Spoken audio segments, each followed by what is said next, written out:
Hi, I'm Daryl Urbanski, and welcome to the Best Business Podcast. My mission is to help create 200 new multi-millionaire business owners. How? You'll do better when you know better. In my interviews, you'll hear from self-made millionaires, seven-figure business owners, authors, and world-class experts sharing how they did it so you can too without experiencing the same obstacles they did.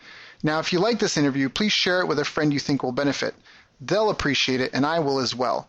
You can also connect with me on social media. Look for Daryl Urbanski, D-A-R-Y-L, Urban Ski, U-R-B-A-N-S-K-I,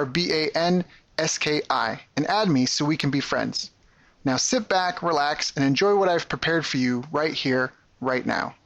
All right, hello and welcome. Thank you for tuning in. My name is Daryl Urbanski, and today I have got a phenomenal guest for you guys. It's very, very, very much an honor for me to be kind of having the shoe on the other foot and having a chance to interview him. Today, our guest is Ken McCarthy, a man many tout to be the Godfather of Internet Marketing. He's definitely been a mentor and someone that I hold in high esteem myself. But back in 1994, he put on the very first internet marketing seminar with Marc Andreessen, the man who created Netscape, the world's first internet browser. And since then, Ken and his system seminars continue to just really be a pioneer in the internet marketing industry. Pretty much anyone you know who's a name in the IM space has come through Ken's camp at some point. And not only that, but he's influenced huge things that right now we take for granted, like the banner ad. I think that was it was Rick. What's Rick's last name, Ken? Boyce. Rick Boyce. Rick Boyce. He's touted as having invented the banner ad, but he gives Ken credit for even inspiring him to what was possible, and in fact that he came up with it, I think, at one of your system seminars. So just from direct response marketing to database marketing to the internet and traffic and conversion, Ken really is a pioneer, and he is someone that so many of us owe our careers, and just having been helped along the way, so many of us owe Ken our deepest gratitude. So Ken, thank you very much for joining me on the call today. How are you doing? I'm doing good, thanks. It's great to be interviewed. Yeah, you're always interviewing other people. It's been years and years with the System Club, so it's probably been a while since anyone's interviewed you, eh? Yeah, I love the interview process. I think it's a great way to get good information, extract good information that otherwise might not get out. Yeah, and you're so good at that too. I mean, that was something I've been through your archive over and over and over, and it just amazed me the caliber of people you managed to connect with. And then exactly that, you were just really good with asking deep and probing questions. And like, how did you even get started in that? What were you doing before you started getting involved in the online marketing world? Oh, me? Boy, it's been so long. You know, it's now 21 years. But going in, let's see, starting maybe starting from the beginning, my first taste of marketing was a really simple thing. It was just getting more girls to come to our school high school dances. That's very, very passionate. Yeah, there was probably never a time when I was more motivated to succeed with a marketing program. And I went to an all-boys Catholic school. There are such things, and so the need to get girls to come to our dances was huge, you know. Right, of course. And I quickly did some demographic studies. Didn't know what that meant, and didn't know I was doing it. And quickly discovered, wow, there's a lot of all-girls Catholic high schools in New York City, and so I just had my friends get together. We made posters, and you go to St. John Baptiste, you go to St. Mary's, you go, and we put up the posters, and the girls came. That's awesome. We went from having like a 1-to-2 ratio against us, two Right. guys for every girl, which I'm telling you is a horrible thing. Yep. To 3-to-1 in our favor, 3 girls for every guy, which I'll tell you is a great thing. Yes. That is awesome. Yeah. No, I used to do security at nightclubs when I was 19 as a side thing, just to hung out with my friends. We could always tell if it was going to be an easy or a rough night, depending on the girl to guy ratio. So I know exactly what you're talking about. The girl to guy ratio. So. Excellent. Yeah. That's a very lucrative business, by the way, the nightclub business, if you catch it right. Really, eh? Of course you do have a lot of expenses, like big security guys, to keep things straight. So what did you do after that? After you got really good with filling dances with pretty girls, how did your marketing career progress? How did you sharpen your Well, teeth and get the, the, involved? the next bit of marketing I did, and this is still while I was in school, this was when I was in college, was promote concerts. And I'm a big jazz Mm, fan, have been, since I was in high school. mm-hmm. And I used to bring jazz musicians to my campus. And jazz was not really popular in the '70s, late '70s when I was in college. It was it looked like it was about to disappear to zero. But I didn't care. I loved it. And so I'd bring guys down. But, there's expenses. You had Mm-hmm. to rent the hall. You had to get Mm-hmm. equipment, rent. Sometimes I had to rent a good piano for the good players. Mm. And so it was risky, but I just applied my marketing experience from high school, and it was the same process. It's like, well, the show's going to start at 8, and there's no fooling around. You've either sold these tickets or you haven't, and that is a tremendous discipline. Uh, Mm-hmm. Especially when you have $1,000 in 1970, Yep. $7. Yeah, and No, over. excuse me, was it? Yeah, it's late '70s. That was pretty big money. That's probably the equivalent of $5,000 today, believe it or not. Wow. Well, you could go to college. You could go to the best universities in the United States for 8,000 a year. Now they cost 40 to 50 a year. So Right. there's been a bit of inflation. So anyway, $1,000 was a lot of money, and if I failed, it was going to really hurt. So I made sure I didn't fail. So And I always say to people that live event promotion is a great way to cut your teeth because there's no hiding. You've either filled the seats or you haven't. that's really good. That's a powerful lesson because I think you're right. I think especially in this day and age, it's easy for people to hide behind their computer screens. And I know for myself as well that exactly once you said that, I was like, yeah, if I were promoting more live events. In fact, there was a couple of projects that I didn't want the pressure of promoting a live event because I was doing evergreen stuff. And for me, it's just easier to work with an evergreen thing. And as long as, you're at a net profit, there's not that intense like that fire, that deadline coming at you. So that's a really powerful point. Yeah, How did if I just can say this, I mean, live events are tough. They're tough to promote. They're tough to manage. Uh, it's definitely not easy. And yeah, if you can do it without that kind of pressure, the value of live events too is it creates deadlines. deadlines? Yeah. It helps you as a marketer Yep. because people can't say, well, I'll come to the concert tomorrow. Well, no, the Hmm. concert's tonight. It's Hmm. like Hmm. Hmm. and that's the scarcity. There's money Yep. scarcity. There's also time scarcity. But yeah, I love evergreen stuff. We don't need more pressure and stress in our lives. So if you can get around it, I think it's a good thing. Well, and that's one of the things though, like you're right, evergreen stuff is great and all that, but it's one of the things that I've really valued is you've been such a portal into the history of this industry, the history of marketing, and there's so many powerful lessons to be learned from understanding how things have evolved and understanding the lessons. And so even though now we live in a world where maybe like, the whole live event deadline, like now instead of having to be at a physical place, we can do it online. And hey, if you missed, I can send you the replay. And there's a lot of convenience there for us. But I mean, it in some ways it can make you lazy. It can instead of enhancing your skills, it can dampen them. Well, So I mean, you're a martial artist, and you get instant feedback when you're in the ring. right, You can't go in there and imagine that you did well when you didn't. right, You're right, pinned. right. No, exactly. Actually, Yeah. what I mean? And before the internet, that was marketing. For instance, direct mail, which I did a lot of. Um, you're writing $5,000, $10,000 checks to put out a mailing, Mm-hmm. and that's on the low end, right? Yep. And you don't know that money's going to come back. Um, Mm, and you're only sending maybe if you're lucky, maybe you're sending 1,000 pieces in the mail, mm, or 500 pieces in the mail for. I mean, I'm sorry, for $10,000, you might be sending only 10,000 pieces of mail, right. or slightly more. Right now, in fact, already this morning, I've sent out, oh my God, over 100,000 pieces of email. I do that every day. It costs me nothing. Yep. If I get it wrong, it's like I don't lose any sleep over it. What's the difference? Right. Um, Right. By the way, I'm not a spammer. Just anybody thinks that I just happen to have a lot of businesses, and we have a lot of subscribers that Yep. we signed up for daily mailings. Yep. We have one list of 45,000. We have another one of where are we on that one? 35,000.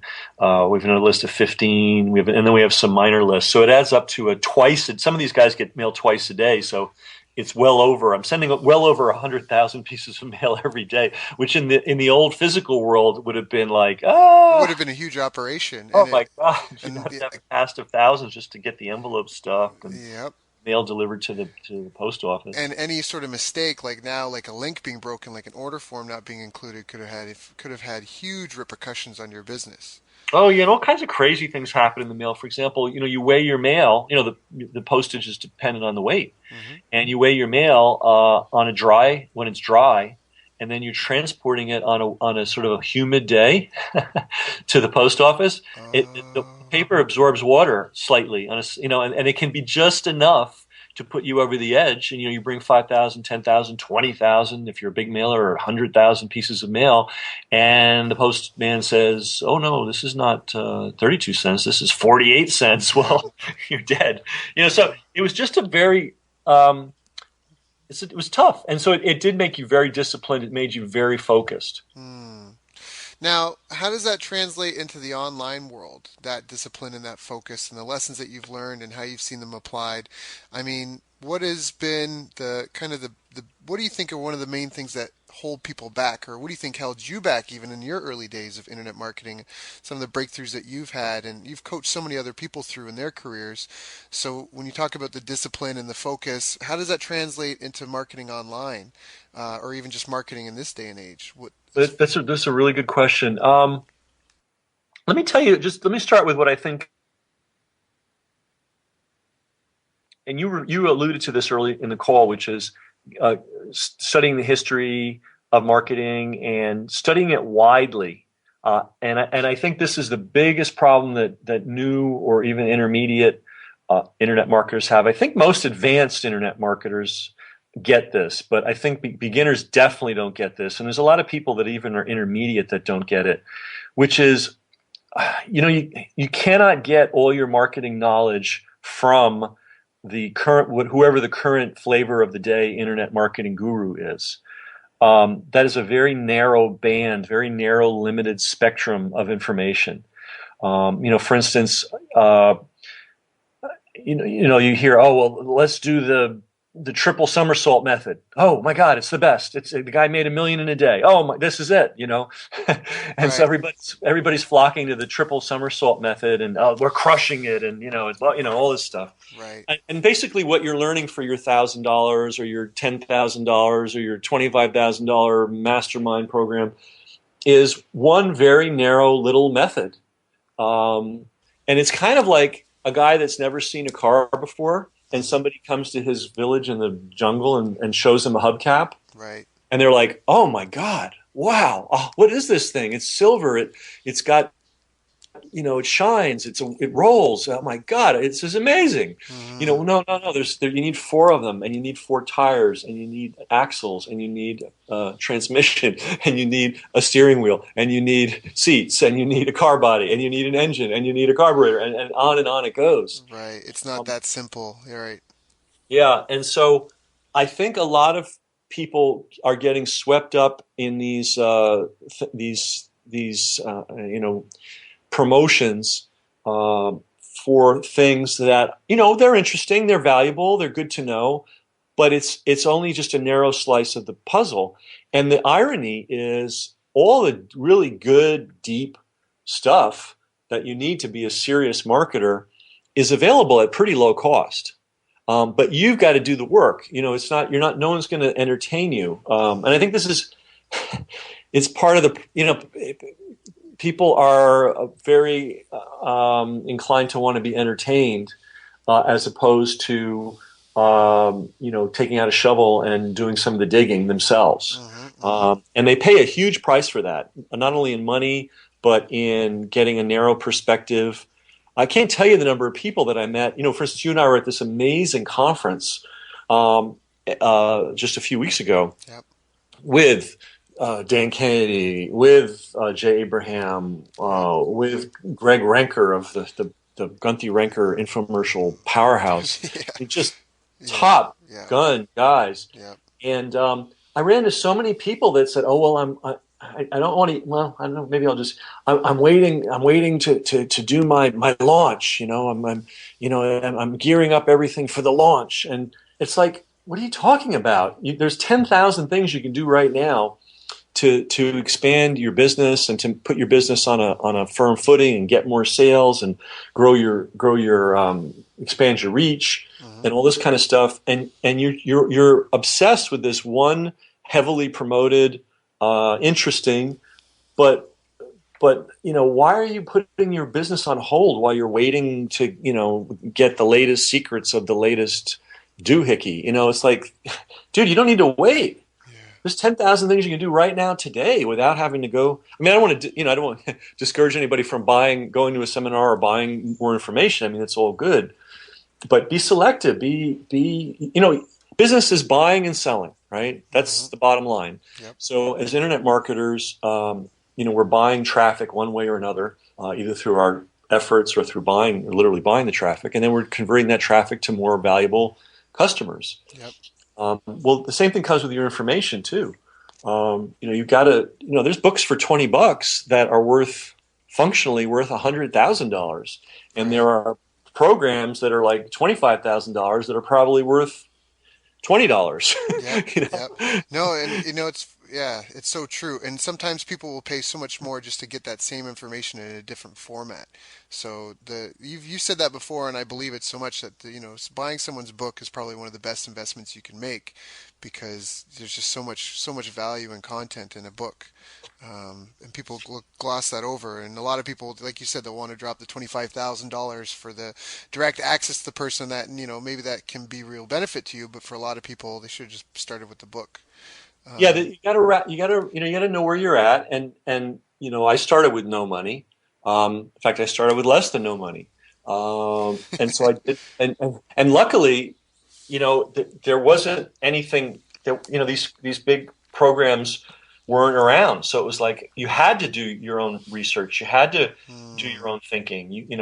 I'll tell people till the cows come home that one of the best books they could ever possibly get is John Capel's Tested Advertising Methods, 4th edition or earlier. Don't get the new 5th edition; it's terrible. But that book, which you can usually get for about $20, now that I've been telling people over the years to get the 4th edition, those 4th editions are starting to really disappear. But that book is worth $100,000. I'm just going to tell you. But you got to get it. You got to read it. You got to know John Caples is not going to appear in a hologram in your living room and give you a seminar on his work, because he's dead. And he also was not in the seminar business. He was in the business of writing amazing ads and making gazillions of dollars. Yep. Yeah, I always tell people that the book you don't own you can't read, and the book you don't read can't help you. So that's exactly right. And you know what? There's a program. Let me see if I can find it. It's close by. Sure.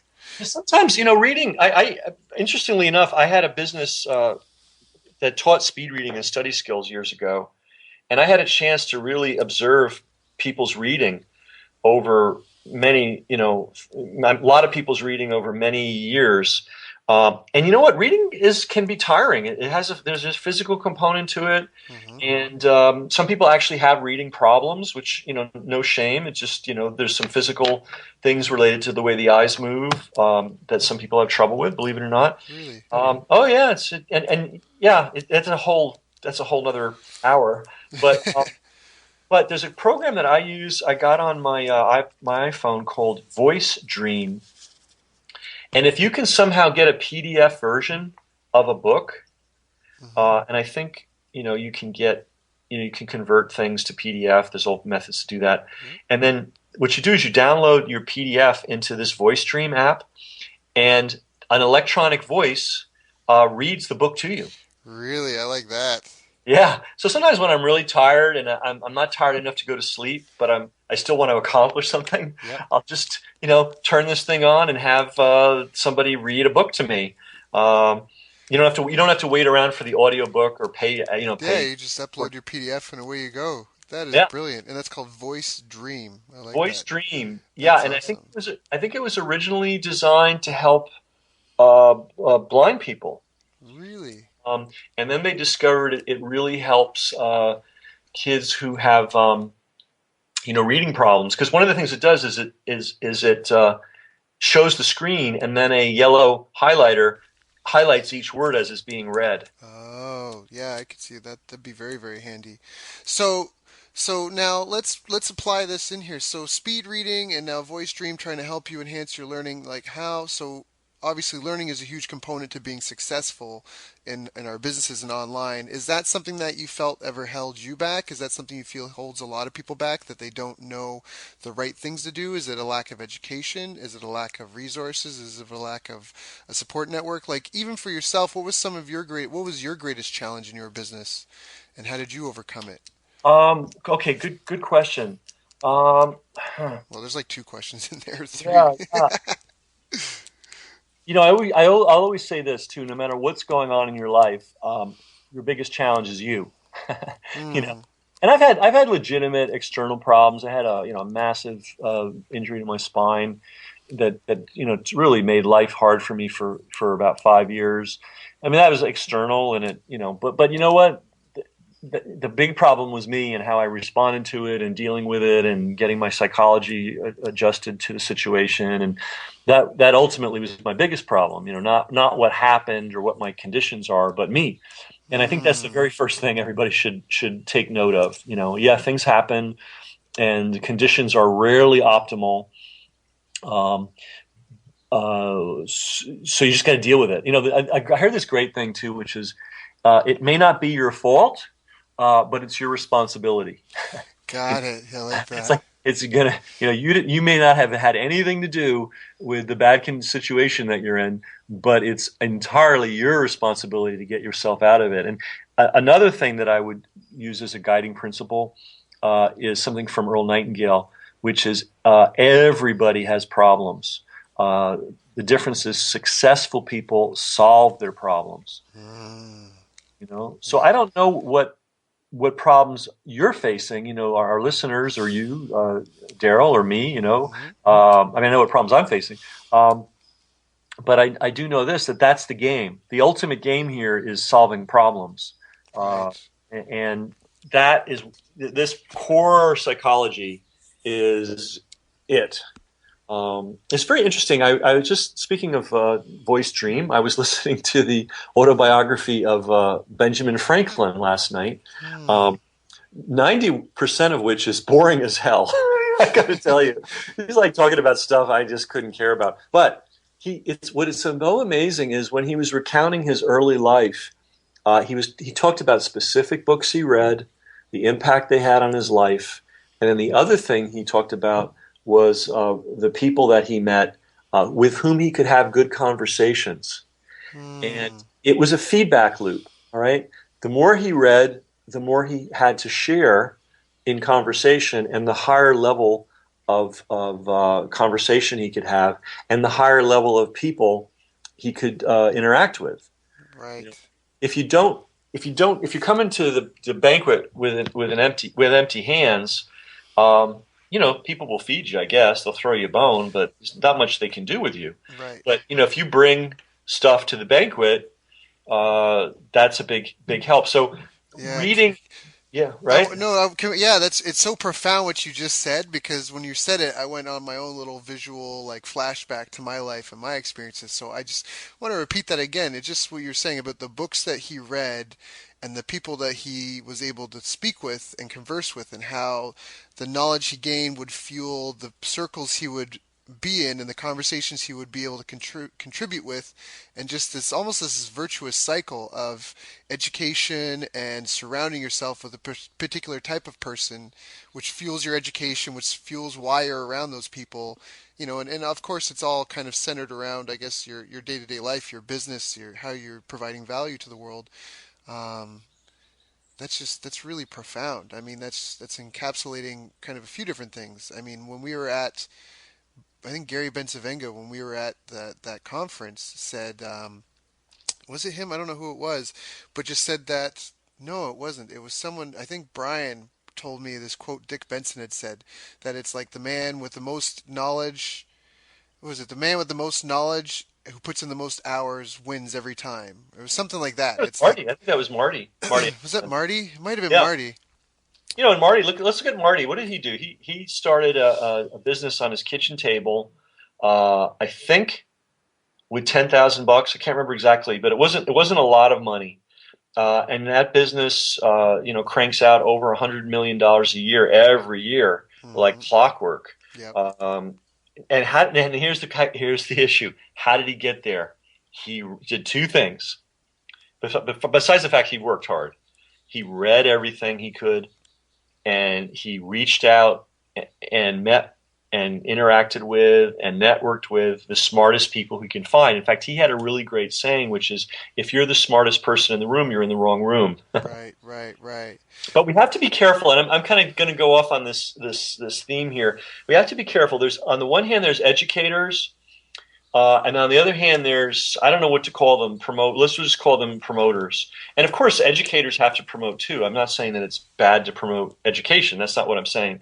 But there is, and you have to be sensitive to this and aware of this and hip to this.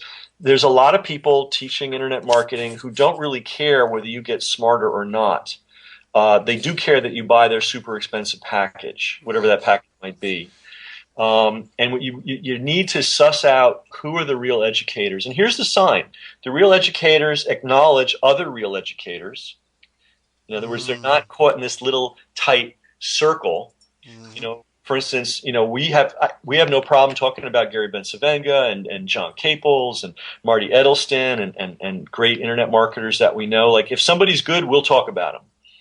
We're not going to, Yeah. but Of course. but I was actually on an interview years ago, and before the interview started, the guy said, "Is it okay if I mention John Caples?" And I almost fell out of my chair. I'm like, not only is it okay, we should mention John Yeah. Caples. Why wouldn't you? Right. But he said, "Oh, because here's what he said. Everybody, listen now. This is really important."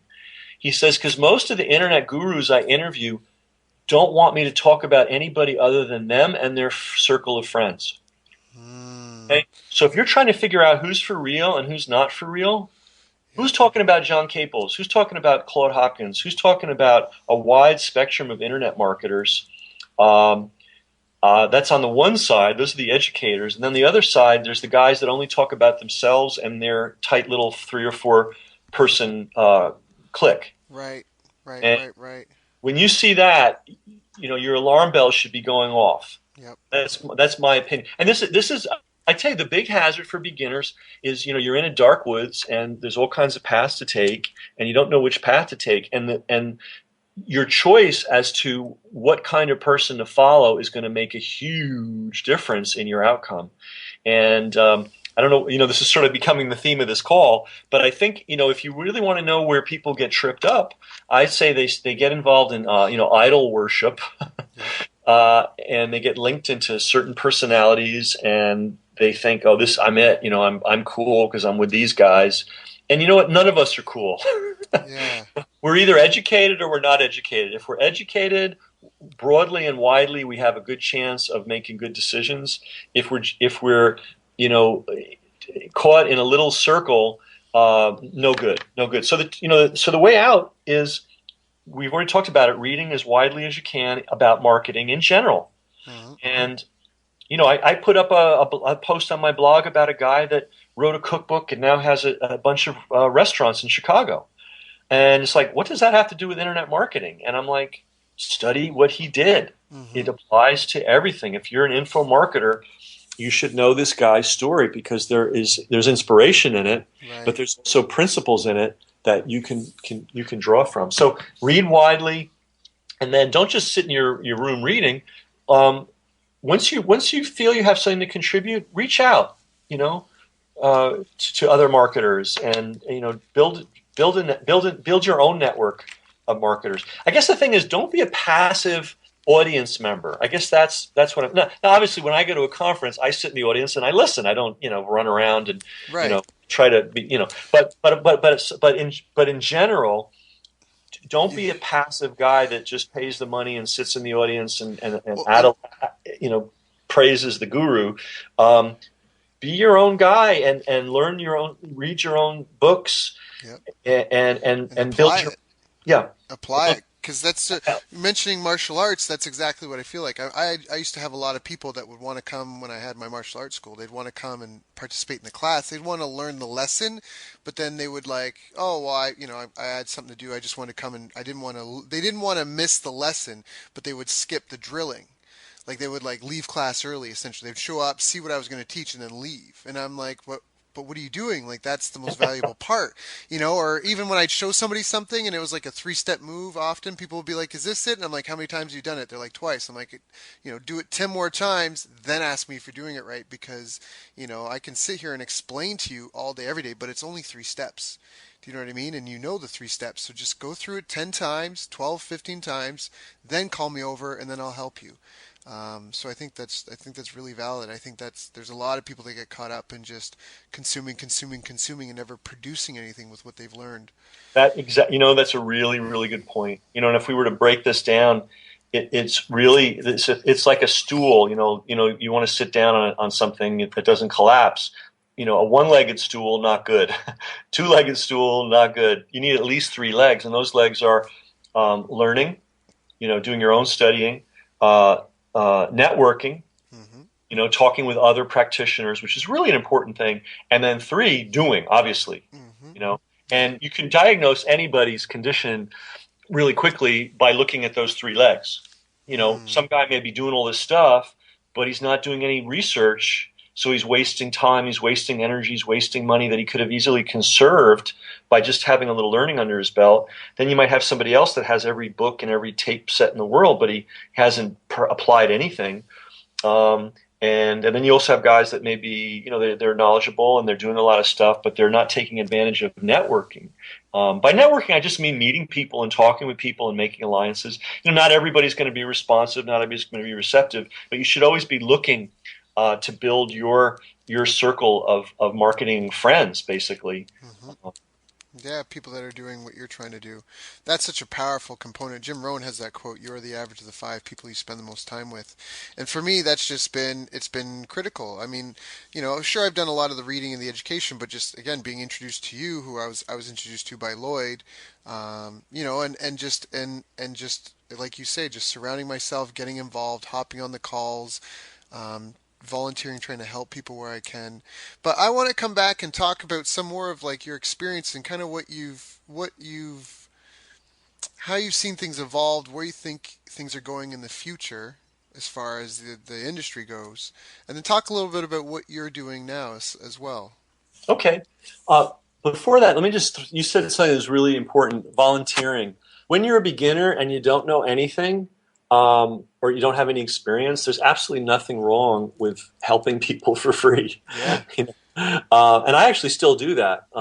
Sometimes, the amount of effort it's going to take for me to explain why somebody should pay me a lot of money for my knowledge, they're never going to get it. So I just help them. Mm.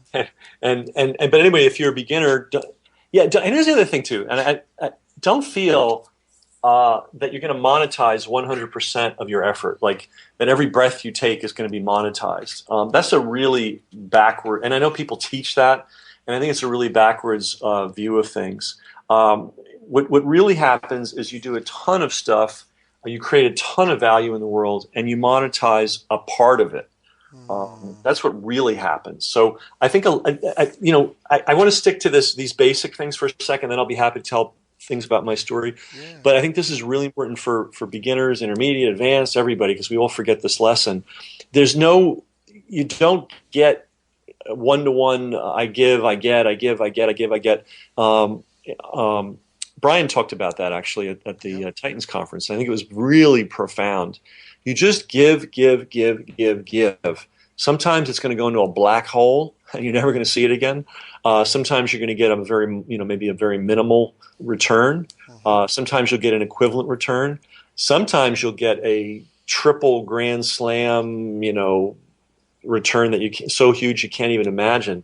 And Mm. so the key is not being miserly and just, I'm going to give a little effort. I'm going to give the lead. There's an ethic in the bad side of internet marketing of do the least you can possibly do to get the biggest possible result. Now, I believe in efficiency, and I believe in not wasting effort. And certainly there are times when you can do something very efficiently and get a huge return.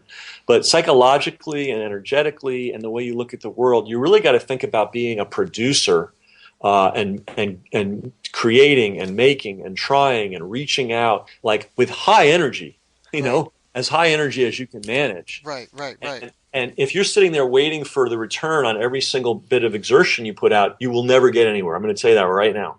And I don't think anybody's ever just laid it out for people, that basic fact of life. No, I think you're right. And I think that that's part of what when people ask, like, when I get questions about my progress and development, I really do contribute that to a lot of it. Just networking with people. I remember as soon as I came back after the last system seminar where I met you, I got in touch with as many people from that conference as I could, and a lot of those people it'd be Friday night, and instead of going out partying, I would be on the phone talking with them about their project, just volunteering to try and help them figure out a solution, or just helping them SEO their YouTube video links. But just like you said, just getting involved and just basically offering my services for free just to get that experience. And you're right, because when you give, a lot of people, you said this on a call, and it was really profound for me. And you're saying that when a musician or a band has the opportunity to have a song played on a national radio station, they don't pick like their second best song and keep the first one buried on the album for people to find later. They take their best stuff and they just give it away for free in hopes that enough people really resonate and connect with them that they go, and then those people seek out the rest of their content. And the rest of their content is great too, and of course it's really enjoyable, right? But that best thing, that's like the big hook, the big fish. And even when you're talking about giving now, that's almost what I feel like. If you don't give, people don't know what you're capable of. And so how do they know what, because a lot of times, especially in this field, when people want to pay you, it's because they want to recruit you and your skills and your abilities and what you know into their project, their task, right? Their endeavor. But if they've never seen you flex that muscle, then it's just a lot of promises. It's a lot of hype. Yep. And so I just feel that was really profound. This is important stuff because look, all the technical stuff, it's out there. How to write a good email, how to write a good headline, how to set up a follow-up sequence. You can buy that information pretty readily, and it's good stuff. There's a lot of good stuff out there that covers all the mechanics. You want to go into CPA marketing. There's great material on that. You want to do video marketing. I mean, whatever it is you want to do, whatever direction you want to do, the technical details are out there. Yeah. And a lot of it is available if you're crafty. A lot of it is available, at a reasonable cost. Right. But these core philosophical, attitudinal, energetic attitudes are the thing that is often missing. There's taking another example from the music industry. No band, including the Rolling Stones, including U2, starts playing to sports arenas. And in fact, I have a great interview, which I'm thinking of releasing this thing. It's been a System Club member only thing, but I'm thinking of putting it out to the world because it's just too good to hide. Martin Atkins, he played with Johnny Rotten. He's a very well-known punk rock drummer who's now on the business side of the music industry, and he recounts the story of the first time he saw U2. They were playing to 17 people in a third tier bar in a third tier city on the wrong side of the tracks. Now they could have said, well, gee, we don't really want to put our energy into this because it's, but no, when you're in the music business, every show, whether one guy shows up or 100,000 people show up, you give it your all. Right. And this is critical. This is a critical concept, and you want to apply it to marketing. I kind of straddle in some ways both worlds of entrepreneurial internet marketing, and then also the sort of the Silicon Valley startup stuff, which is another world. And that's actually where I really got started. I knew the Yahoo people when there was just 4 of them. I knew seriously, literally. Yep. In fact, I still think it's so crazy. Your first impressions are lasting. I still think of those as young guys just trying to figure it out. I knew Netscape when it was 8 guys. When, gee, I didn't think they were going to make it. Yeah. They ended up with thousands of employees and they sold themselves to AOL for hundreds of millions of dollars. But what I want to so I'm constantly paying attention to what those guys are doing. It's a different business model than we have, and it's a different way of doing business in some specific particular ways. But I heard a really good talk, and I wish I could remember the guy's name because I love to give credit where credit's due, but I'm drawing a blank. But he made a really, really good point. He goes, look, when we all go to school, and when you're in school, what do you have to do to succeed in school? Well, you show up. That's step one. You stay awake or at least appear awake during classes. Right. Right. You cram the night before the test, Right. and throw out all this information on the exam, and then of course you forgot it 2 days later. Doesn't matter whether you apply it or not because everything's intellectual, everything's theoretical. Right. And if you do all that, you'll get A's and B's, and everybody will pat you on the back. And of course, the thing is to do as little as possible. And everybody will pat you on the back. You might even get a certificate. You'll get a diploma. Everybody will be happy with you. Right. That is the worst possible training and condition for the entrepreneurial world.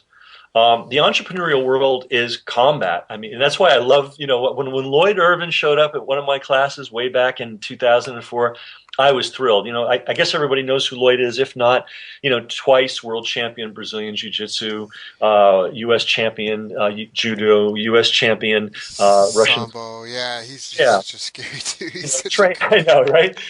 Trainer of champions, and I was so happy when he showed up because certain fields like martial arts, like stock trading, there's some other ones. You just can't pretend that you're successful when you're not. Right. And it's brutal. The feedback is rapid and it's brutal. If you go in there unprepared, you're going to get your head handed to you. Yeah. And I don't want to scare people away, but that's the game we're playing in marketing. This is not playtime. This is not a little theoretical exercise where you dabble a little bit, you try a few things and maybe they work, maybe they don't. This is all out war. And I'm not talking about, war, in the sense of blowing things up, No. but the kind of focus and exertion and all out energy you need to put in to build a business. And, the legs of building the business are, number one, having a great product.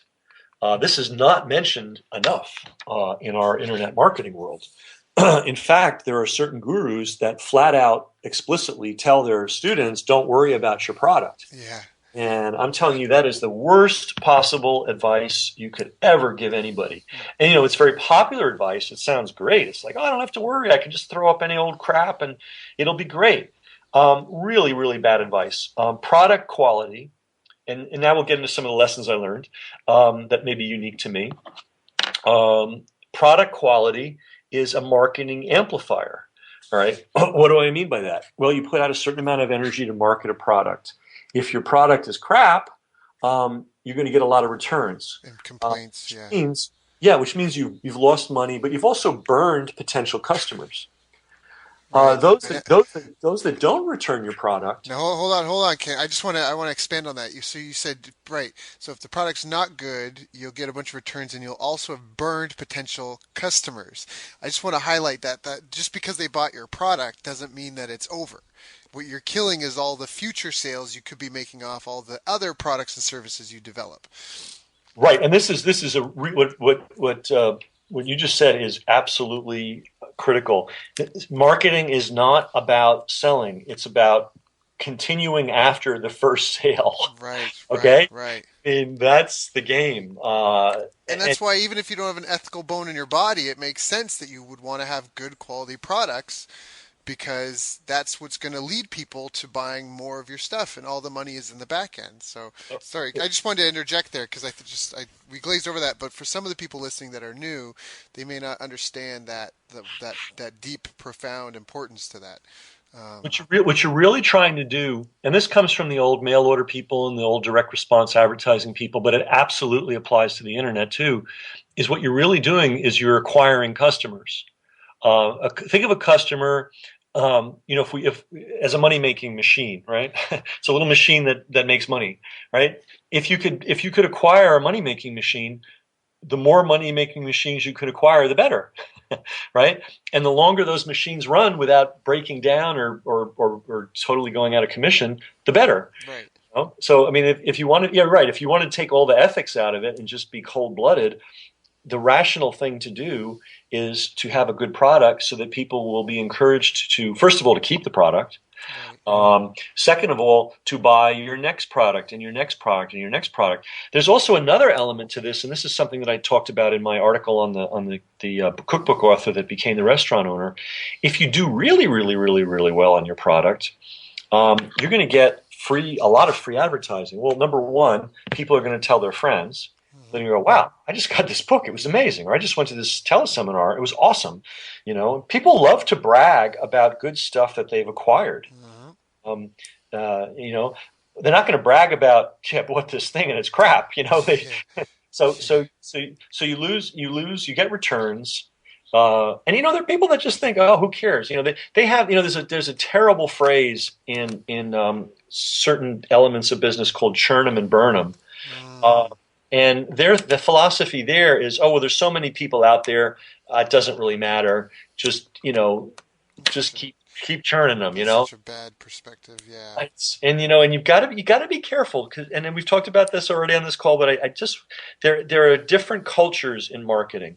There's a churn 'em and burn 'em culture. These guys tend to think they're hot shit, and they're gunslingers, and they're just so cool, and they don't care, and it's all about the money, right? Yeah.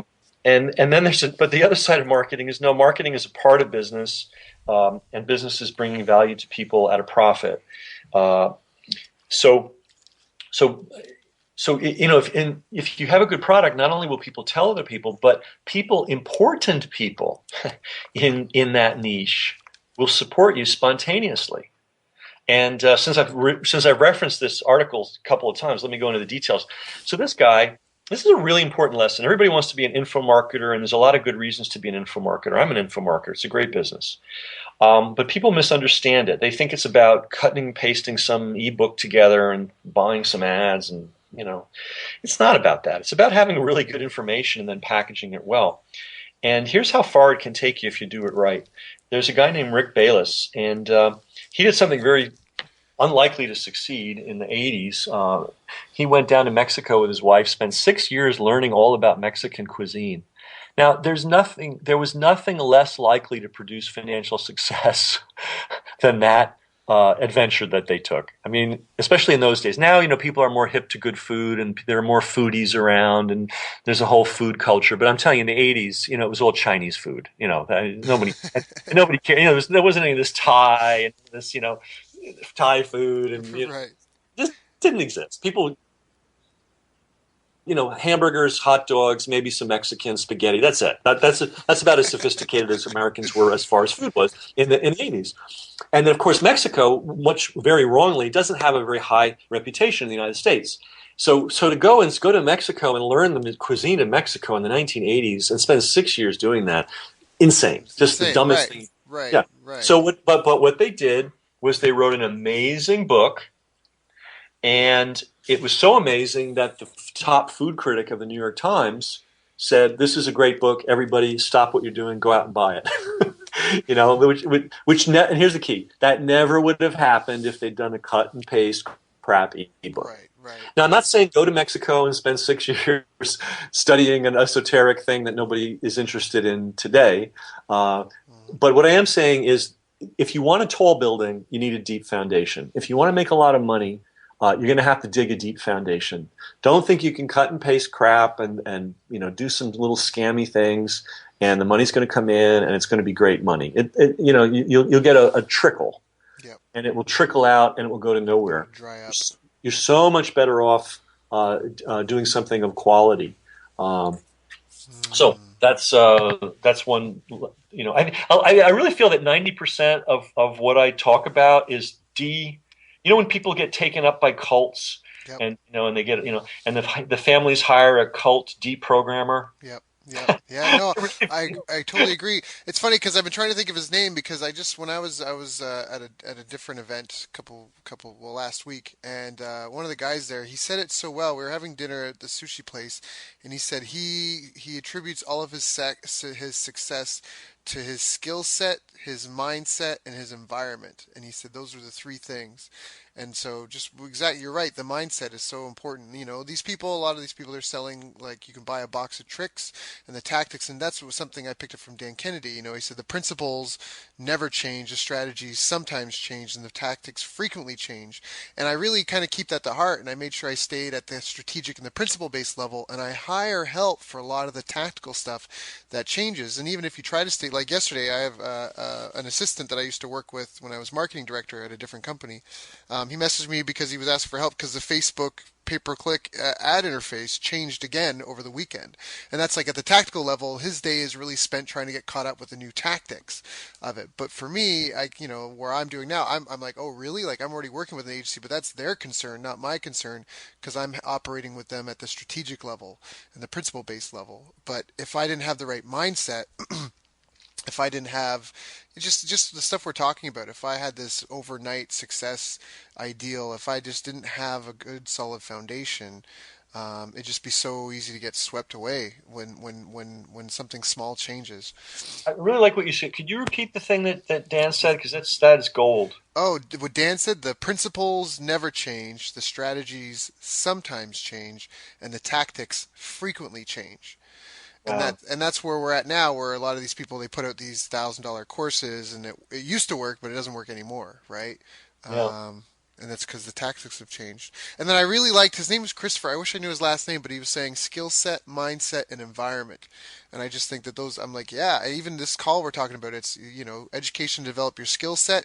Environment can be what kind of like where do you live. It can also be the people you surround yourself with, and then the mindset. Like if you go into things with the wrong mindset, if you're trying to squeeze people for dollars, if you're just trying to make sales and hope your customers don't call you, like Yeah.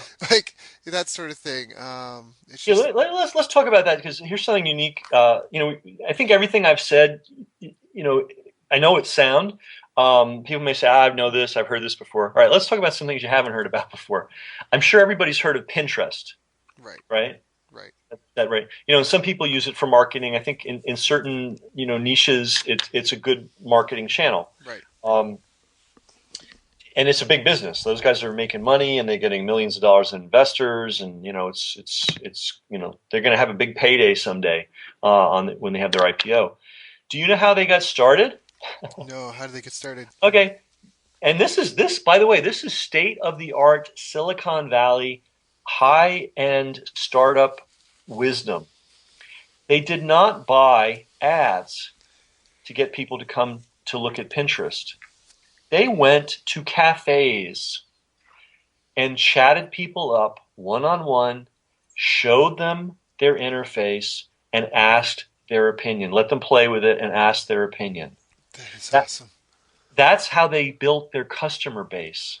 And the state of the art in Silicon Valley, these companies that go from zero to $1 billion, and where people Right, are cashing out with $1 billion through 2 or 3 years, the state of the art is get 100 customers and make them super happy. right, right, Then right. then think about the marketing and the this and the that. How radically different is that than what things how people are taught on the certain elements of the internet marketing world? I love that. That is Yeah. so awesome. Yeah. Yeah, that's just it counts so much when the numbers are small, when the groups are small. Because if you can't scale it if you can't achieve your goal on a small scale, if you can't keep a small group of people happy, how are you gonna have a big group of people happy? Like, how are you gonna take care of a larger group? Yeah, Exactly. that's so And in awesome. order to make 1,000 or 10,000 or 100,000 people happy, you really need to drill down and focus on making 10 or 100 people happy. Yeah, It's really, and this runs counter to a lot of the advice you'll hear in the internet. Everybody's about, oh, well, that's not scalable. Going to cafes and talking to people isn't scalable. Yeah, well, well, yeah, but it's like the old direct mail days. Claude Hopkins saying that before they'd write a sales letter, they'd knock on 100 doors and speak to 100 prospects. I think that's just it's not even necessarily it has to do with being scalable. It's just getting it right. Exactly. And then once that's right, then you can pour the advertising on. But right now the model seems to be throw up any old thing and here's 10 scammy ways to get traffic and sell people stuff that may or may not be good and laugh all the way to the bank. No. you know, Yeah. hey, let's face it, every one of us has a devilish side that, ooh, that sounds really good. But when you wake up and look at reality, you're like, no, that's really not the right way to go. And that's not, and by the way, that's not where the money is.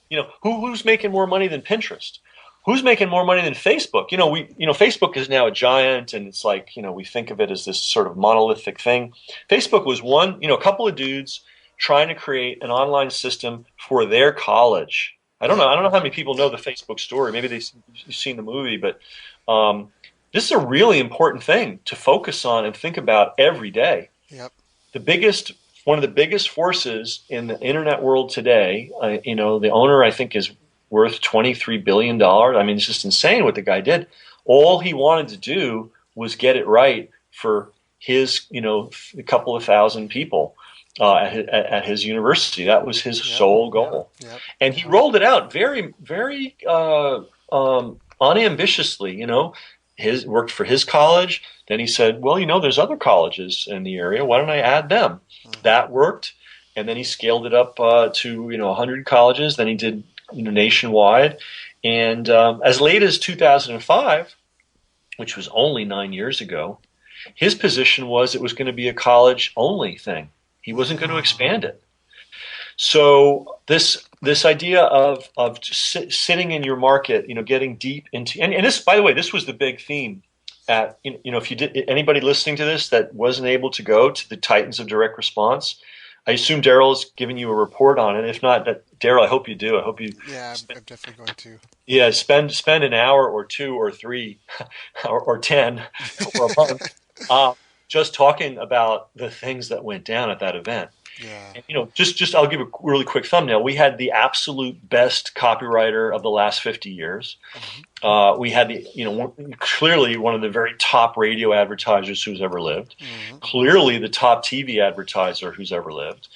Jay Abraham, Dan Kennedy, four copywriters that make over $500,000 a year, just writing copy and doing nothing else. They don't even have businesses. Mm-hmm.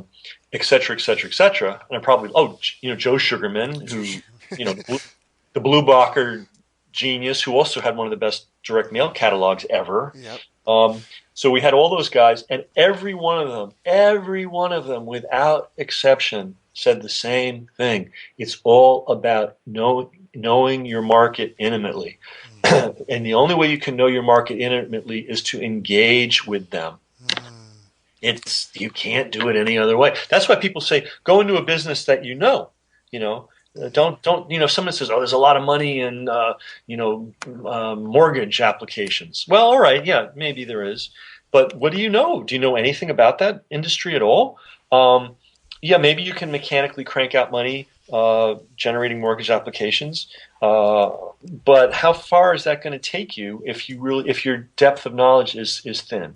Well, it's the difference between building something that kind of makes a little bit of money versus something that has like I don't know, the chance for sustainability and like a real business, a hobby versus a business, I think is what it is.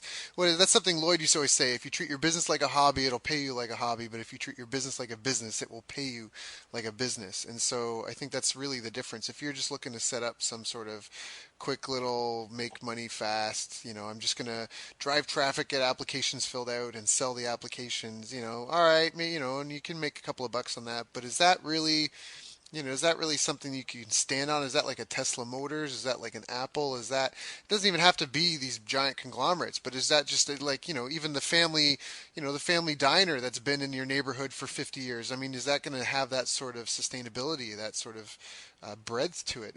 Or is it just kind of like that thing that, that store that opened up and was there for a couple of months and then now it's just a vacant lot again? I think that's kind of the difference.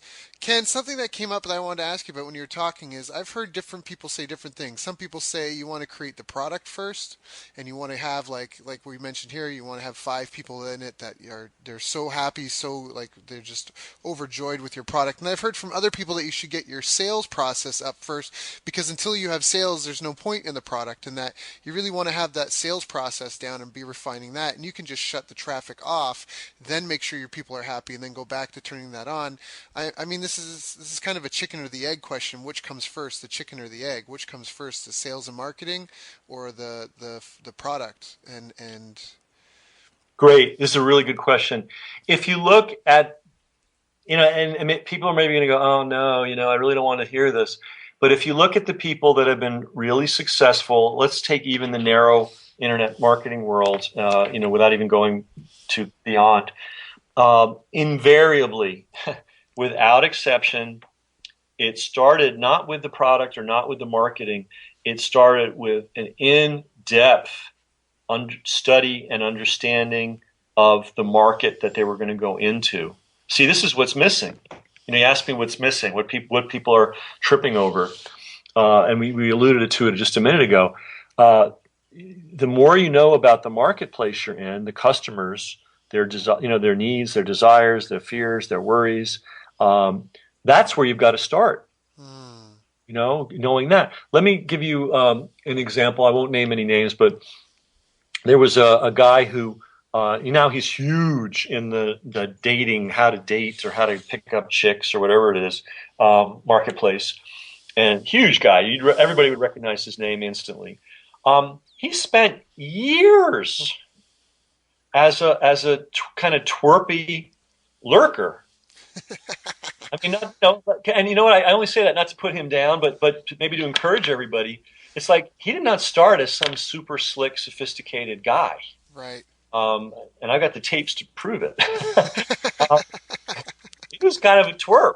Still, I guess he's. And he just and you know what? Had he created a product at that point in his evolution, oh my God, it would have been a disaster. It would have blown up in his face. And yeah, he might have been able to craft a super slick sales process, but all he would have been doing is quickly spreading the word that he was a twerp. Right. You know what I mean? It's like if you want to blow a company up really fast, blow it up in a negative way, like destroy a company, take an inferior product and market the hell out of it. Right. And I've seen in the internet marketing education space over the last 20 years, I've seen people come and people go. Right. And people, suddenly they're the hottest thing that ever happened, and then 3 years later, everybody hates them. Yeah. And that's an example of somebody getting their sales process down with their products not so good. Right. So if you want to ask me where you start, it's market selection. Mm-hmm. Actually, let me talk about the 3 phases of business, right? And then we'll go back to this and fill it out. 3 phases of business. Phase number 1. Wandering, lost, and aimless in the desert. Right. Phase number 2, hair on fire, racing to getting critical mass as fast as possible. Step number 3, improving your processes and systems, and to the extent that you can, taking yourself out of the business and employing others to do the actual operation of the business as much as in every level that you can do that. A lot of people that, and the idea of, other people are going to do the work for me. Oh, that sounds so great. And then, in fact, there are people that sell courses on how to, do all that stuff. But until you have a business and there's revenue coming in, that's kind of premature knowledge. If you've got zero income and you don't have a business, you don't have a business idea, learning how to delegate and learning how to get 10,000 other people working for you is kind of like, it's like saying, well, here's how you build a plane and fly to Europe. Well, I guess I could build it, but I don't have a plane, Right.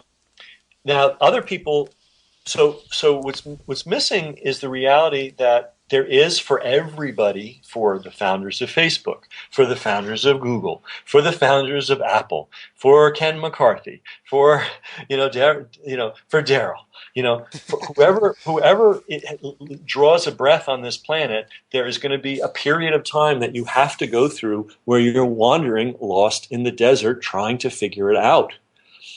And the idea that you can be in that lost in the desert state and craft a good product and a winning sales system, I think is the cart before the horse. What you really need to do is say, okay, what market do I feel personally interested in? And here's why it's so important that you're interested in it. You're going to be living with this thing for a long time.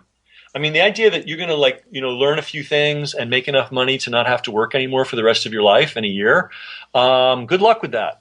Yeah. Yeah. And if anybody can find me somebody that's done that, bring them to me. Yeah. There is no such person. Yeah. Success comes from longevity, and I'm not saying you have to wait 20 years to get the fruits of success. But I'm saying that the real it doesn't happen in a month. It doesn't happen even in a year. So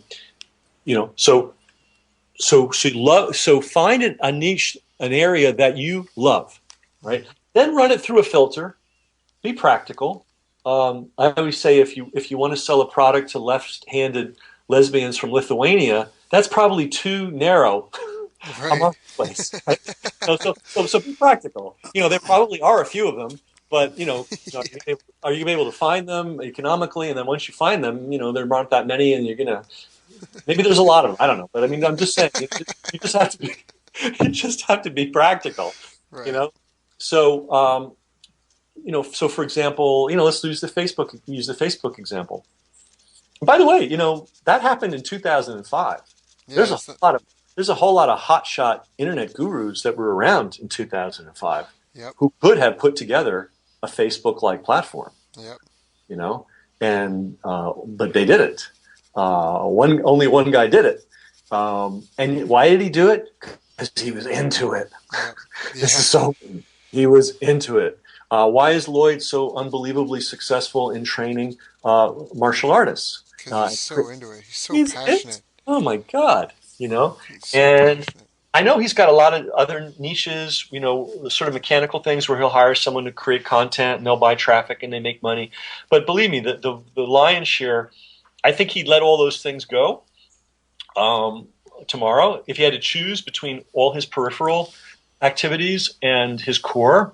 I think I have no doubt he would hold on to his core business, and his core business flows out of his personal interest. Right. I had a great conversation with a fellow. I wish I could remember his name. He's really the godfather of all creative real estate investing. I mean, he was doing all the no money down for real in the 60s, and basically all the people that teach it now, they're just riding his coattails. He invented all this stuff. And I was talking with him, and he was talking about his kids, and I said, well, I guess you advise your kids to go, because he knew everything about real estate. I mean, he's a guy that literally could walk into a town and a week later own $1 million worth of property without having taken a penny out of his own pocket. Right. He could really do that. And by the way he'd do it, he would knock on doors. Really? He would go into a neighborhood and knock. He would go door to door and go. Because he had no money when he started. Right. And so he'd say, I'm thinking of moving to this neighborhood. Can you tell me if there are any houses for sale? Really? Is that it? And just to start that conversation with the owner. And what would happen is sometimes the owner would go, oh, my God, here's somebody I can unload this house on. Or they'd say, oh, yeah, well, my cousin's thinking of selling her house. Right. Or, yeah, there's a guy around the corner. He's got a house for sale. So he would do like 100 doors a day, a lot of work. Yep. But within about a week, he would have all kinds of – because it's all about deal flow. This is a really important concept. If you're looking at one deal a year, you're probably not going to find many good deals. Right. If you're looking at 10, 20 deals a day, the law of large numbers says you're going to come up with some amazing gems. Right. So anyway, this was the kind of intelligence this guy had. He just made things happen in the real estate world. He knew how to work on cash flows and discount mortgages. And I mean, just anything related to real estate. This guy was, so I thought when I asked him, well, you're going to encourage your kids to go into real estate. He said, oh, no, I encourage them to go into something they love because, and here's the key. The only way you're going to get good enough at it to make money is if you spend a lot of time on it. And the only way you're going to spend a lot of time on it is if you love it. Right? Now, you would think that he'd say, oh, yeah, I want my kids to learn real estate because they can, learn all the tricks of the trade from me. What could be a better deal? Right. No, this is a very practical, intelligent guy. So this wandering in the wilderness phase, is about finding that area that you are both very interested in and has some obvious commercial potential. However, sometimes people make vast fortunes by going into things that have no commercial potential. There was no commercial potential for personal computers when Apple opened their doors. Right. Their sole goal in life, their sole calculation was this. There are 50,000 ham radio operators. That means there are probably around 50,000 people in the United States crazy enough to want to hand make their own computer from our parts. So when you ask, so this grand strategy and all this kind of stuff, it never starts on day one. Right. And what did they do? And here, this goes full circle. What was, Steve Wozniak was the guy that made the first Apple computer. And he's a billionaire today. And he hasn't worked in 30 years. He got his stock and he said, I'm done. And that took about 5 years, by the way. I mean, they were very lucky. But what was Steve Wozniak's original goal? His original goal was to make a computer that was good enough, a personal computer, that was good enough to impress the 50 members of the Homebrew Computing Club. That's right, I remember that. Yeah, right? So, we're talking about a lot of stuff, and I think it's stuff that needs to be said and needs to be in your mind, So, wandering in the wilderness. So, that's where I would start, acknowledging, hey, I'm in the wilderness here. And you know what? I'm just like Moses and every other person that ever wandered in the wilderness. We all wander in the wilderness till we find our way. But what you're looking for is a market that you can care about. And it doesn't matter that you're the world's greatest authority in that market. Right. There are many people that have done well in a market that started as a novice amateur, and their process of learning, because they were learners themselves, they were excellent at serving other learners. Right.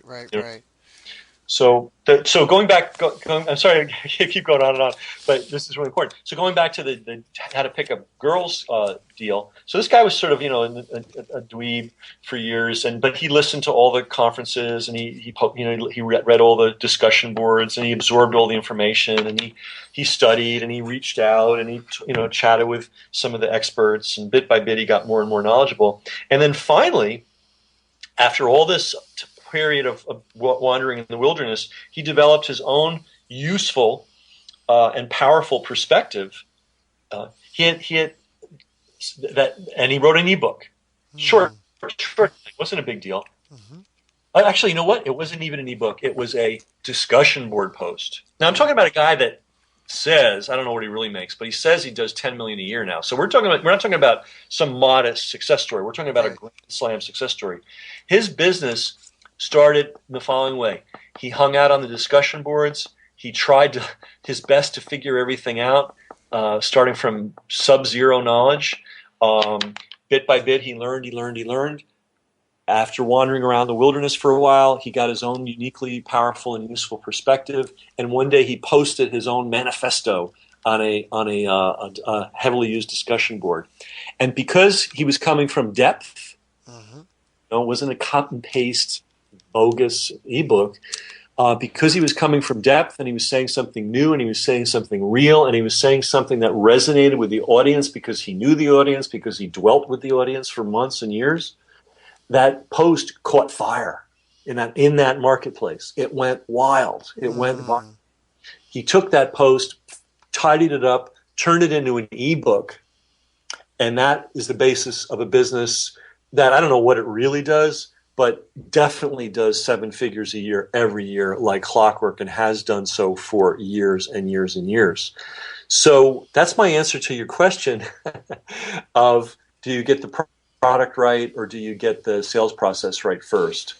Got it. Got it. Got it. Got it. No, I think that's well said. I think it's to try and summarize for people. It comes from a basis of really being in your market and understanding the potholes and the problems.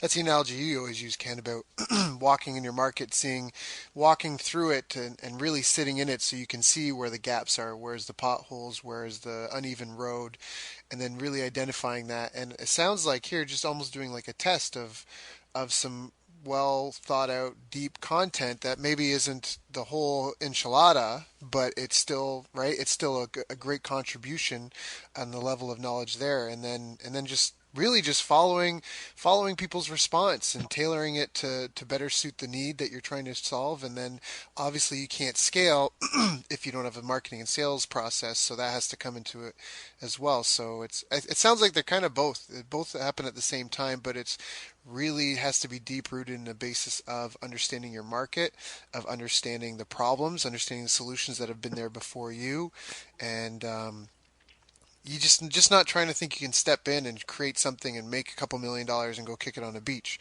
but actually being from a place of wanting to serve others, provide value, and just being there. Like, I don't know, it seems like such an anomaly, but it's even on online, it's so easy to be like a troll or in the shadows, like actually to be present in a space with people. To yeah, I think Well, like let's really look at the internet marketing.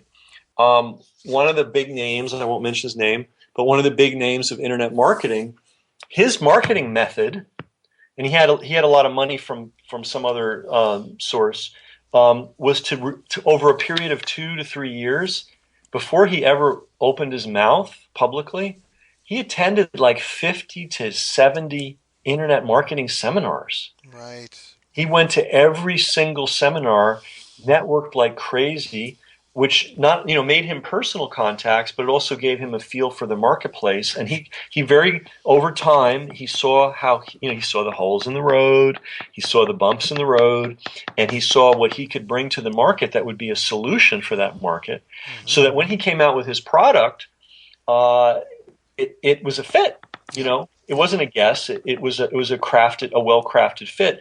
And the markets are hungry for novelty, huh? They're hungry for the new, and they're hungry for the improved. Now, I'm not saying throw new and improved. I got my new headline. Right. I'm not talking about that. I'm talking about really new and really improved. And when we're talking about new and improved, we're really talking about that road repair model of marketing. You don't have to build, the new road. You don't have to pave the road with diamonds. People are very happy if you simply get the pothole out of the road. You're a hero. Yep. If people are bumping their axle, scraping their axles on a bump, on a lump in the road, and you get rid of that bump, yep, you're a hero. So we're not talking about like being Einstein here, but we are talking about intimate knowledge. Practical, intimate, real knowledge, not fantasy, not make-believe, not what I think would be good, but that's why I say walk the road. Get out of your car. Don't drive down the highway at 60 miles an hour and think you understand that road. You really don't understand the condition of the road when you get out of the car and walk the road. Every bump is going to be obvious. Every hole is going to be obvious. And your goal as a marketer, if you really want to make a splash in a market, is get to know those bumps and holes intimately, and then create a product that fills the holes and removes the bumps. Because and here's what, in both these cases that I've given, it's so important when you emerge, when you launch, that you're credible. Yep. Not that yes, I guess you can trick a lot of people into buying a lot. You can railroad and stampede a lot of unknowledgeable people into buying a ton of stuff that may or may not be good. I guess you could learn how to do that. But the guys that make the real money don't go that route. Right. What they do is they take the time to bring something truly unique, truly valuable, truly worthwhile to the marketplace. And then what happens when you show up with something really good? People latch onto you. Yep. If I go to your house for dinner, right, and you make an amazing meal, I assume that if I come back to your house, I'm going to have another amazing meal, right? Right. It's just logic, right? Right. If I come to your house and the food's crap, or a restaurant, let's use a restaurant as an example. If I go to a restaurant and the food looks horrible and it tastes kind of, not so good, Mm-hmm. I'm just going to assume that, this is not a place I'm going to put on my rounds. I'm not coming back here. Right. Why do we think the internet world is any different? Right. Yeah. So yeah, these are things, kind of deep things that you want to have in your mind when you're plotting your strategy. Yeah. Yeah, no, I think there's a lot of really good content to this call. I feel like we can make a bunch of ebooks and PDFs out of just transcribing it. We could, but the mindset. The warrior mindset. There's a warrior forums that might get confusing, but um, No, no offense to the warrior forum, but are those guys warriors? I mean, why do they call themselves the yeah, warrior I forum? don't know. I don't really I don't understand. know. Yeah, I don't know. I don't know where that came from either. Warrior is a very serious term to me. That's very serious. It That's is. It's that's good, about as serious as you can get in this world. Um, which isn't necessarily everyone on the Warrior forum, yeah. even though they mean well. So, I mean, well, and there's good stuff to be learned from everywhere. But there's an example, like whatever the forum is named. You don't want to hang out in one forum. You don't want to be a member of one tight little club. right. You always want to be saying, are there other forums? Are there other people? Is there a bigger game here? Is there a broader network? Hmm. Are there other books I could be reading? Are there other people I could be following? And so, if we take this full circle, I have this copywriting course that I have. At the very beginning of the copywriting course, I always say I can tell where somebody's at as a copywriter by asking who are your heroes, Mm, you know, and that applies in internet marketing too. Who are your heroes? yep. And if you tell me it's these 3 or 4 guys that just hang out together and never, talk about anybody else, I'm going to say, wow, you know what? You have a problem because you're plugged in to a environment that is deliberately limiting your education.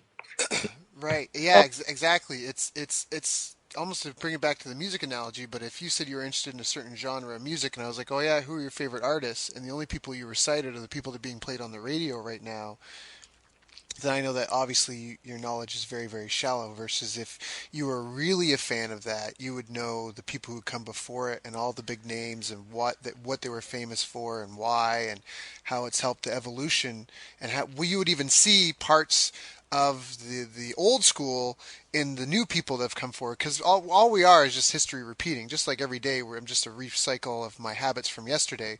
It's just year after year, generation after generation, we're all simply little bits of history repeating, just hopefully becoming a little bit smarter, a little bit wiser, a little bit sharper, a little bit better. um, but it doesn't take a lot. I mean, it's yeah, just small changes can swing big doors. Even in the evolution, like you're saying in the product, you don't need to build a whole new road. You just need to be the same road, but without that pothole. Right, the roads, and by the way, if we're talking about what market should I go into, that's why the road analogy I think is helpful. You don't build the road, the road's there. How does that apply to marketing? Well, you don't build the market. The market's there. Like there's already guys that want to pick up girls. There's already people that want to make money on the internet. There's already people that want to be better fighters. You pretty much never want to go into, and even in that guy who went to Mexico for 6 years, there is a world of people that are interested in international cuisine and want to try new things. So that even though it was a smaller market back in the 80s, it was an existing market. Right. So that's rule number one. Is there a road? Mm-hmm. Because if there's no road, I'm going to tell you right now, you don't have enough time or money in 1,000 lifetimes to build that road. Mm-hmm. Let's look at Facebook. I'm using Facebook for some reason a lot, but he didn't build the road. There was already Harvard University. There were already students at Harvard University. Right. There were already students at Harvard University who were very curious about each other and wanted to know more about each other and wanted to be able to communicate amongst each other. The road existed. In fact, I don't know how many people know this, but it depends on what, if you went to college or not. It depends on what college you went to. But Harvard has a literal printed Facebook. It's called the Facebook. Mm. And it's a book that you would get when you were an undergrad, and it would have all of your classmates in it, their face, the high school they went to, and where they're from. Right. That was the Facebook. So there's another example of the guy, he didn't build the road. That's right. He saw lumps and holes, and he filled them with software in his case. Yep. So I think I've just given you a multi-trillion-dollar insight into how the world really works. Make sure there's a road. Get out of your car, walk that road, look for the holes, look for the bumps, create a product that removes the holes or fills the holes and removes the bumps. And the cool thing about this is, like, you don't need to be a rocket scientist to know how to fill a hole. Yeah. Yeah. You know? Well, and you see the problem, you fix it. You know? And that's exactly it. Just let people tell you what's missing. That was like Michael Fishman. He gave the advice of looking at the negative reviews on Amazon to help figure out, and that's just one strategy, and it's not the end all be all. But that's exactly what you're saying. You don't need to be a rocket scientist. People will tell you. It'll just be there, and then really, I think it just comes down to just maybe beginning with the end in mind. So you want to think in terms of how can I scale it? Because obviously in Pinterest, their goal was never to scale it through coffee shops, and cafes, but they knew that they needed real live breathing people. They needed to make what we talked about in the beginning. They needed to make a small group of people, be able to make a small group of people happy in person and in real life before they could scale it and have that user interface be used by tens of thousands and hundreds of thousands of people all over the world that they can't actually sit down and talk through using their site. So I think that that's really instructive, those kind of pieces there. And something that I picked up from Michael Gerber is the rule of 10,000, I guess. And so that's basically it. I mean, even with the Facebook, it's hard to scale that. I mean, it's a printed book and you can, but to collect all the photos and all that.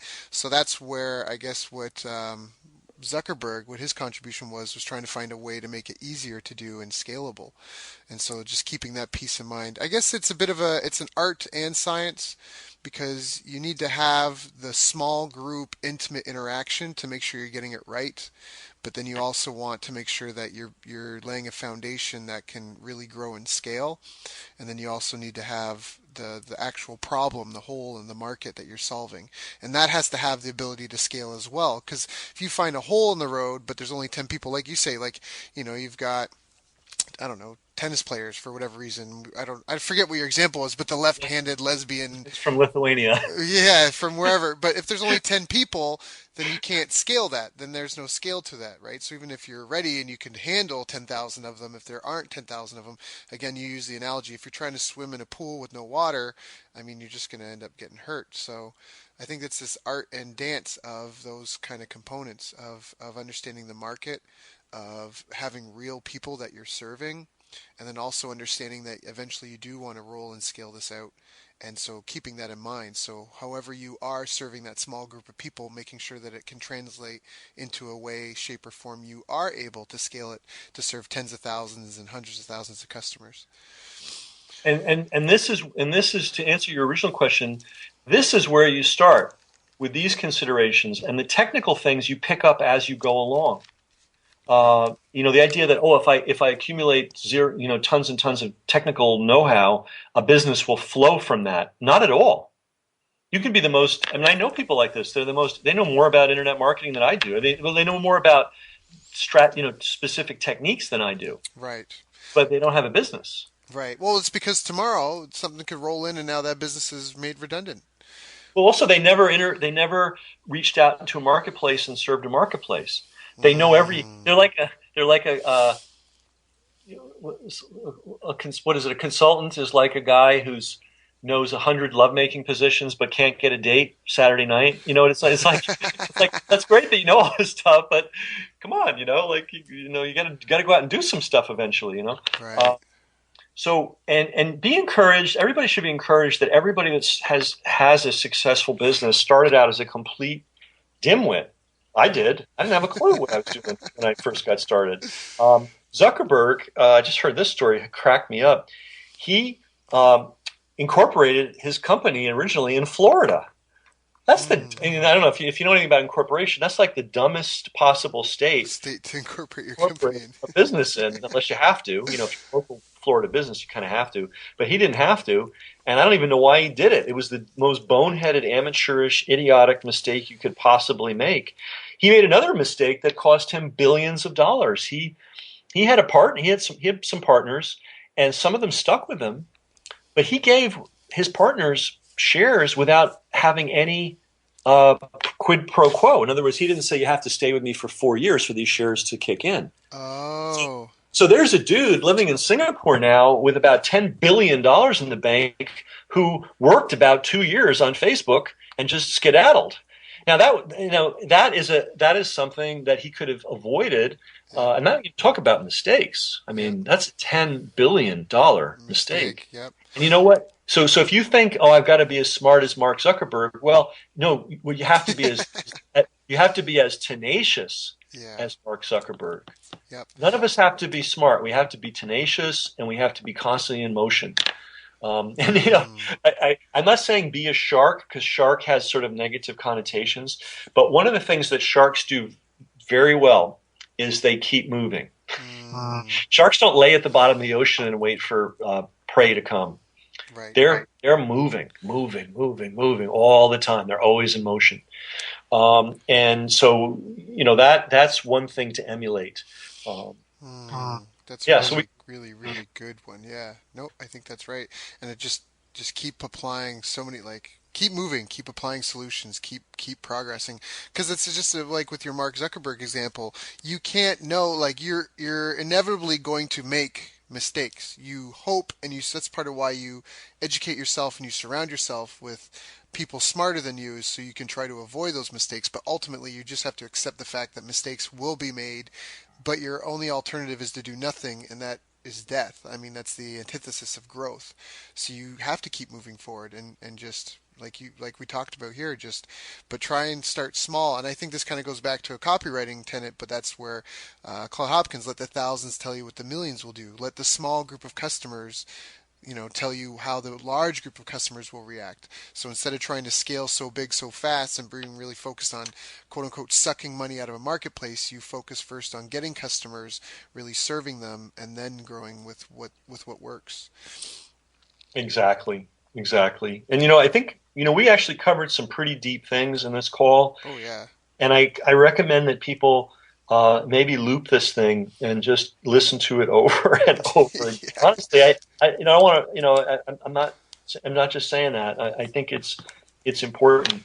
Yeah. Um, No, I think we covered. I already know I want to go. I've been alternating from taking notes to like, oh, I should be listening. Like, like because I was like, wow, that was really profound. I'm taking notes for myself, even in the margin of my notes, like my interview questions here. So, no, there's definitely a ton of value. Ken, there always is. Every time we talk, or every time I hear from you or any of your audios, there's so much value. It's why I knew I wanted to interview you. So, I really do appreciate coming and do the call. Let's talk a little bit about what you have going on right now. What's happening in Ken's world? What are you working on? What are you passionate about these days? well, I was doing large events. They started out as small events, but they became large events. By the way, my first internet marketing seminar, before the famous one in '94, I think we had 12 guys. Hmm. And Bettina made lunch, for all of us. That was the first one. Then we got up to 400 or 500 people at a clip, and that we did our last one in 2011. Yep. Um, we named it the system in 2002. Before that, we didn't have a name. We just got together and did things. And we started the system, and so 2011 was the last one. Putting on big events is a big deal. It's a good thing to do. Requires a lot of infrastructure and good management and all that kind of thing. But it's a very powerful thing to do. If you're looking for a way to distinguish yourself in a market, Mm. and you can figure out how to get all the players in that market in one place at the same time, I mean that'll put you on the map faster than 10,000 great emails and any AdWords campaign and any SEO. I mean it puts you to the top of the class really fast. Mm. But I did pretty well. I'm pretty financially conservative. I didn't go out and buy a Maserati or whatever it is you're supposed to do when you make money. I just stacked it up, and at 2011, I guess, which was the last one, or 2010, I looked at everything and said, I really don't have to work anymore if I don't want to. So I decided, 2011 is going to be the last big event. But as you can see, I really like marketing. I really like helping people with these issues.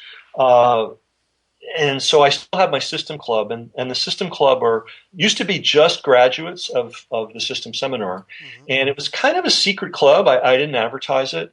The idea is if you'd gone through one of my trainings, then you were prepared to really be a good System Club member.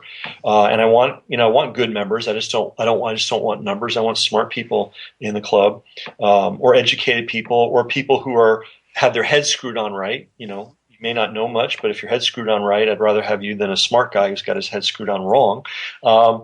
So we had the System Club, and that's been on the internet side and the internet education side of things. And I've got a lot of different projects going on in a whole bunch of areas that have nothing to do with the internet. But on the internet education side, that's where my energy is focused. And with that group, we do 3 events every month via telephone. One of them is called Tech Talk, and it fills, I think, a huge gap in our market. There's a lot of great tools in internet marketing, but how do you hear about them?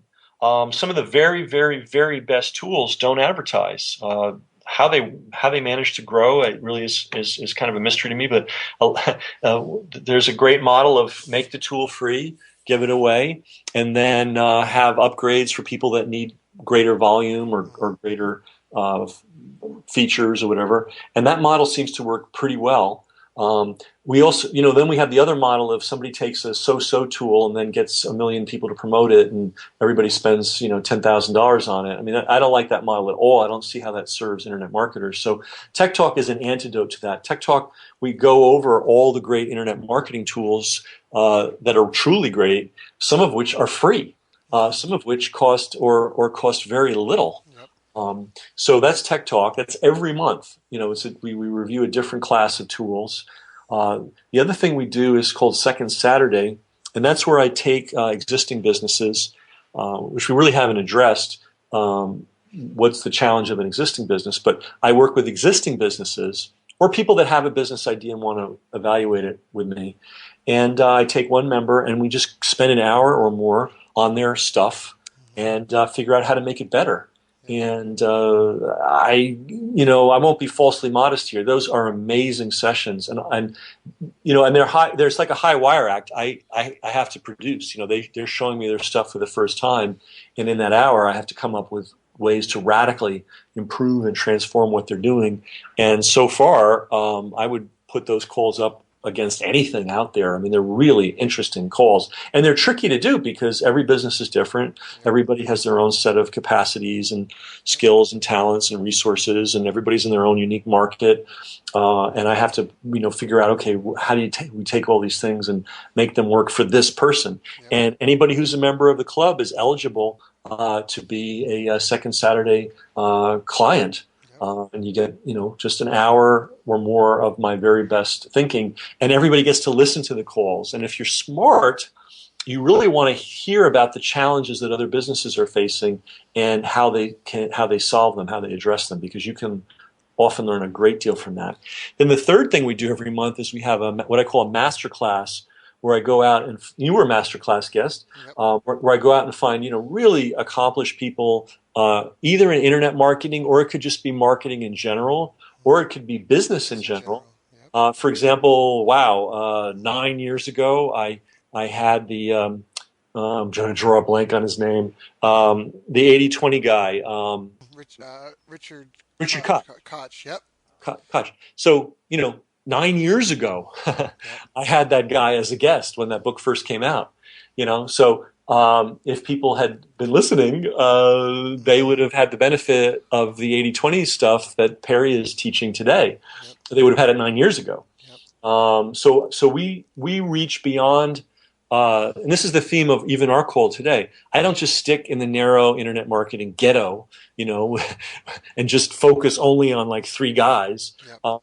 I'm really interested in everybody in internet marketing. I'm interested in everybody in marketing. I'm interested in everybody in business. And I'm interested in everybody who's doing anything worthwhile or valuable, because we can always learn from that and apply it to the internet. Yeah, and you always find really good, top quality caliber people. Like you also did an interview with the Ginsu knife guys. That was like, what was that? That was like a huge, like 50, no bees, but $50 million a year business. I think just selling steak Oh, knives you could buy at the grocery store. well, it was so big that Warren Buffett bought the company from them.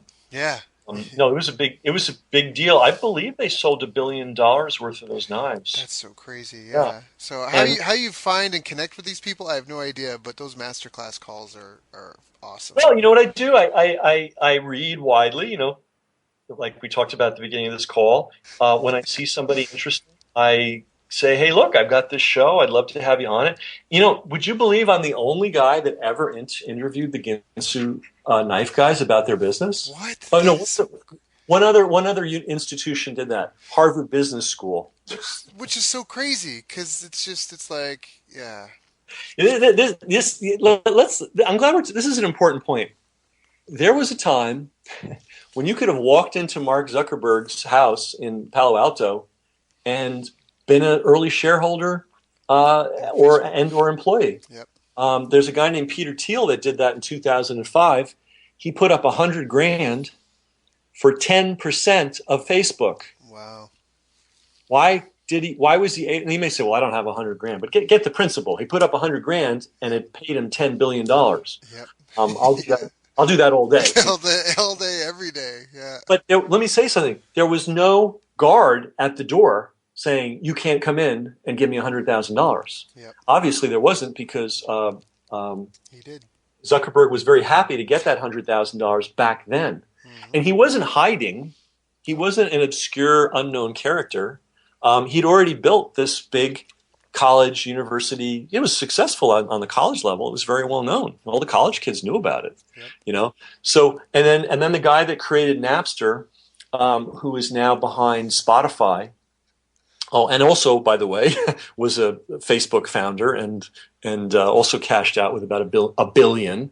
There was a time when he had a rough patch. Napster, hit some really hard spots, and he actually has had a lot of rough patches in his life.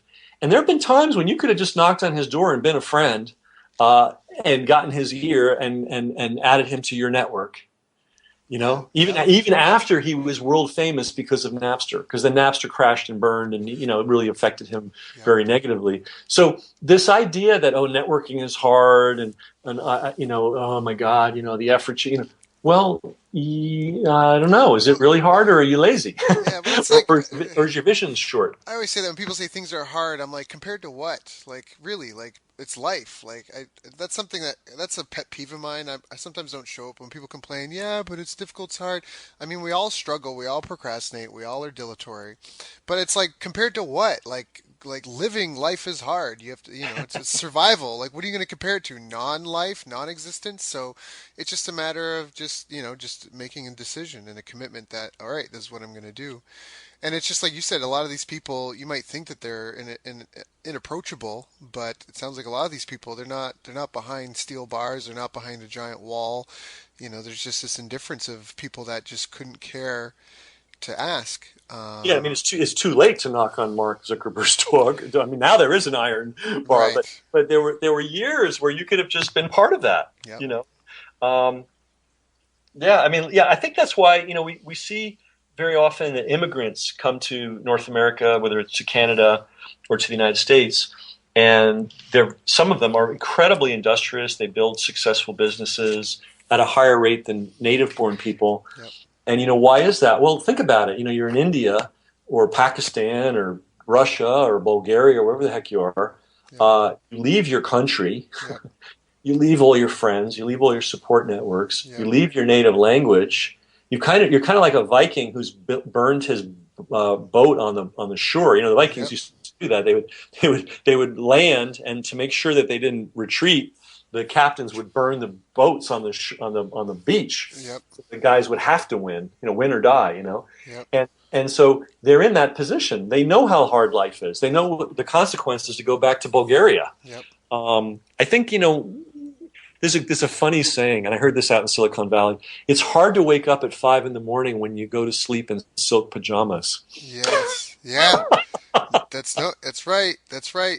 Adversity makes men, luxury makes monsters. I think that's so true. Ooh, that's a good one. So, And I do this, and why are we driven? And this is kind of an interesting thing. I never, like, I was talking with somebody literally yesterday about this, and she said, "Wow, you've done so much," and I'm like, I feel like I haven't done anything. I feel like I gotta like do more. And she's like, "You're kidding." I'm going, "No, I really feel that way." In other words, you gotta, you can't rest on wherever you're sitting, and you just have to, like, blank slate, blank canvas, new day. There's a great saying in Zen, and it's a very practical saying. A day of no working is a day of no eating. And too many of us, we do, as rough as things are, I guess, these days, they're still pretty soft. If you want to see hard, go to like a rural slum in the third world. yeah. And you've traveled, you've seen the world. Oh, yeah. Yep.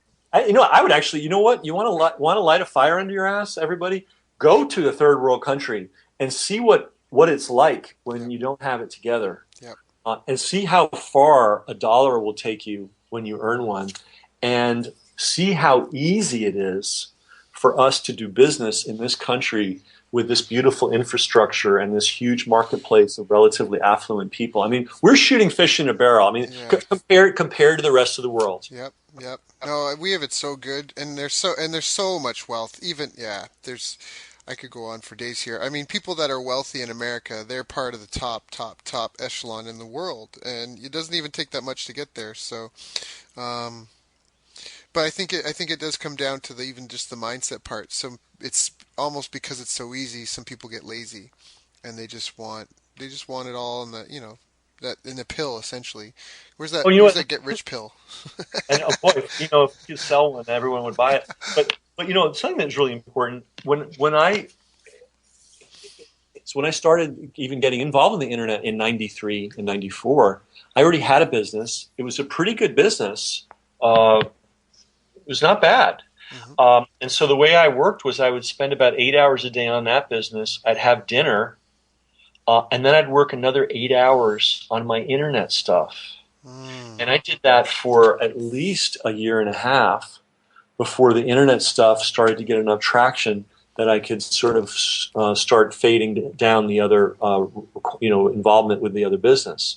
So that's a 16-hour day. Now, you can't do that forever, Nope. nor should you do that forever.